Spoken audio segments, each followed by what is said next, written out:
Buenos días, hoy los estudiantes Pablo Compañi, Aaron Reynoso y Gabriela García estaremos hablando sobre las causas y consecuencias de la separación de la isla de Santo Domingo. Al principio, la isla era un solo territorio que pertenecía a España. Esto se hizo a través del Tratado de Tordesillas, en el que Portugal y España, sin incluir a las otras potencias europeas, decidieron repartirse las naciones de América y prohibir el comercio con estas otras potencias europeas.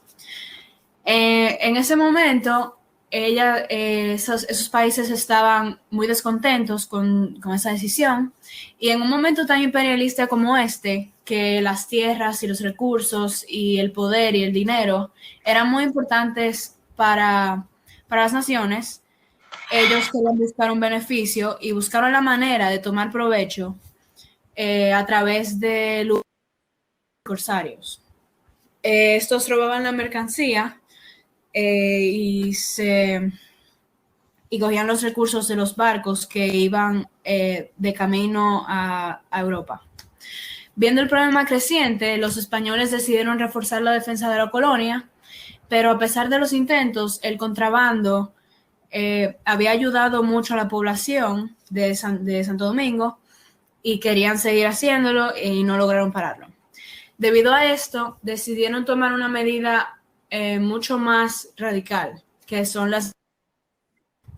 Básicamente, esto es que despoblaron la parte oeste del país y la movieron toda a la parte este del país, dejando la parte oeste completamente vacía para poder vigilar a las personas más.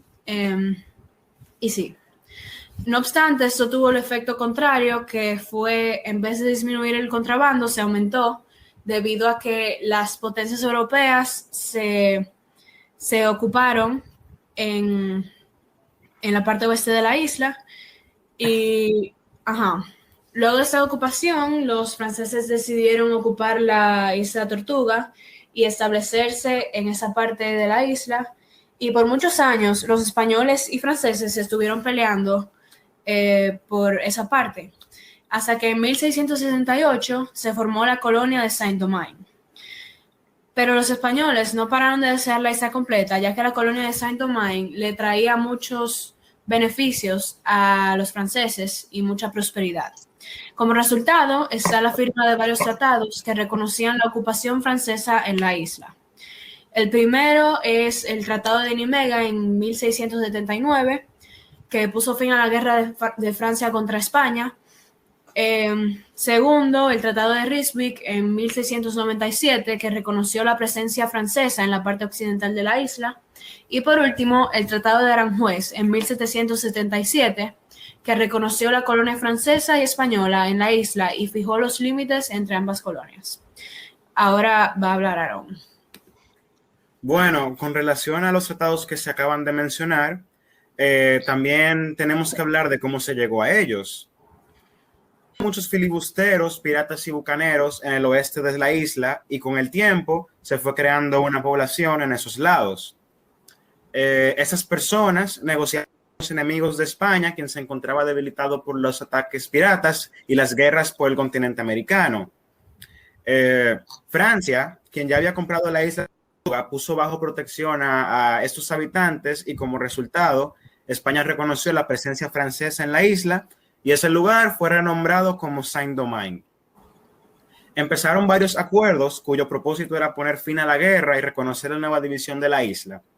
Además, a pesar de que todavía habían tensiones entre ambas potencias, los pobladores de ambas colonias empezaron relaciones comerciales.